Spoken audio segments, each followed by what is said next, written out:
boys and girls, it's so cold today. I bundled up and I came outside to read you guys a story. Sorry, it's been a little bit.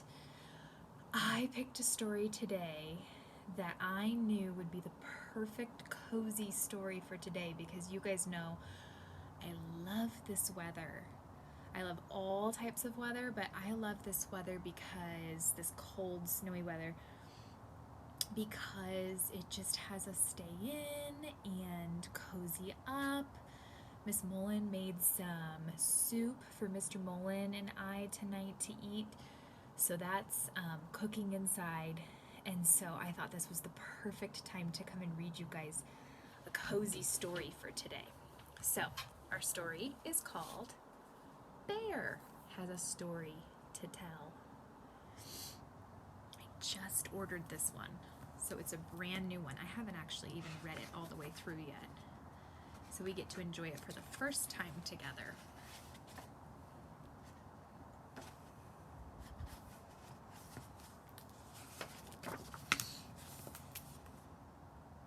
It was almost winter, and Bear was getting sleepy.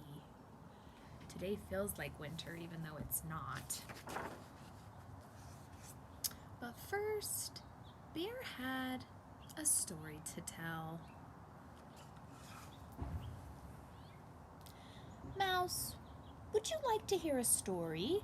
Asked Bear with a yawn. I am sorry, Bear, said Mouse, but it is almost winter and I have many seeds to gather.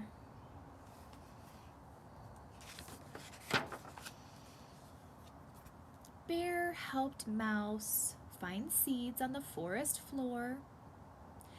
When they had finished, Mouse said, "See you soon," and tunneled underground to wait for the spring.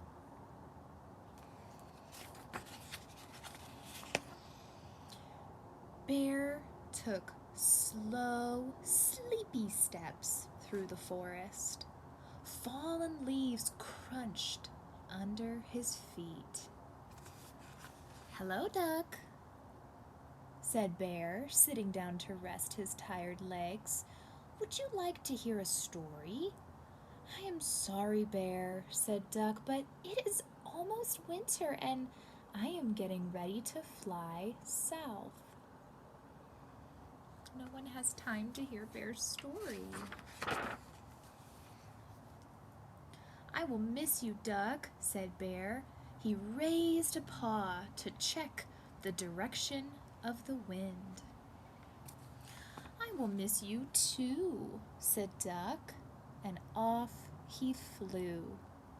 I love how each of the friends, when they leave, Bear helps them with something.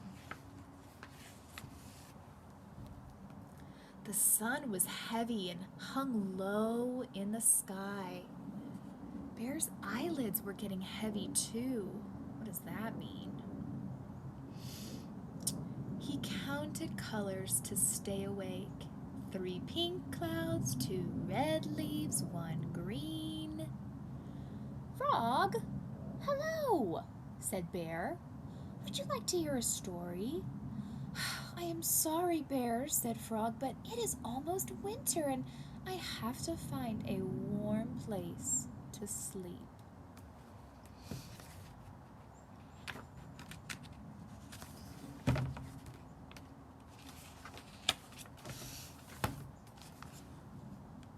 Bear dug a frog-sized hole between 2 evergreens. Then he tucked Frog in under a blanket of leaves and pine needles. "Thank you, Bear," said Frog. "I will see you in the spring." Bear leaned against the old oak tree. He stretched and yawned and scratched his belly. "I wonder if Mole is awake," he thought.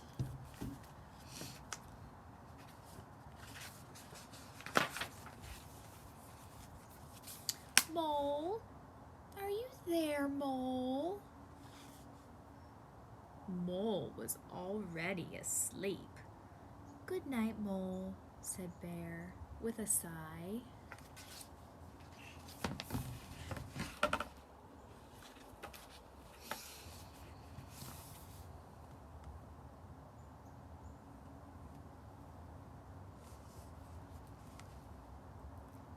the first winter snowflakes began to fall.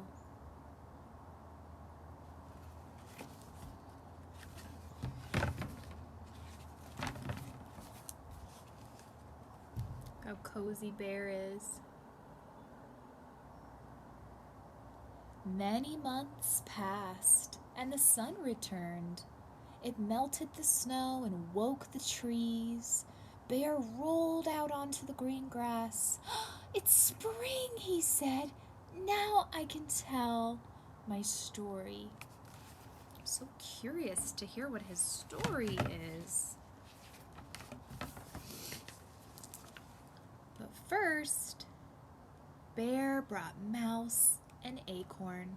"Thank you, Bear," said Mouse. Mouse was hungry after a long winter. "Welcome home, Duck," called Bear. "You must be tired from your journey." Bear showed Duck a shady mud puddle he'd found. So sweet how he's welcoming back his friends. I love these little pictures.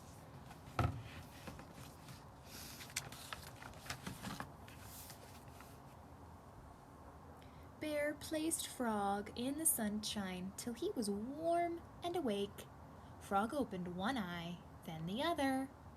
"Good morning," said Bear. I love how sweet the frog looks. He's just waking up. Bear, Mouse, Duck, and Frog waited all day for Mole to wake up. Finally, Mole poked his nose out in the moonlight. "Mole," said Bear, "would you like to hear a story?"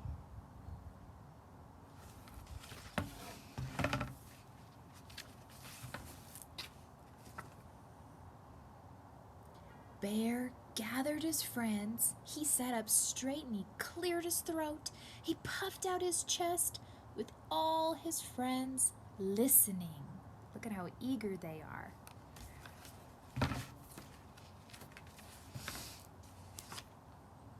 Bear could not remember his story. "It was such a good story," he said, hanging his head. "But winter is a very long time for a bear to remember." The friends sat together for a quiet minute.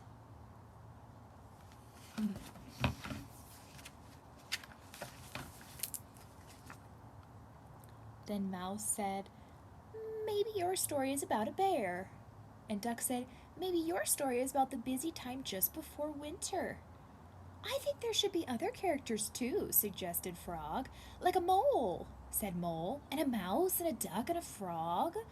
Bear sat up straight again. He cleared his throat, puffed out his chest, and began his story with...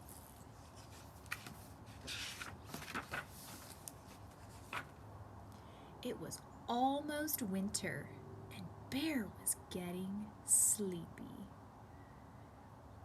So now he's going to tell the story that he just lived. Oh, I love that story. It's so sweet. Miss Mullen has to go inside. It's getting so cold out and it's snowing even harder. So I hope you guys cozy up with this book tonight, and I'm going to go finish our soup inside. Bye, boys and girls. Miss you.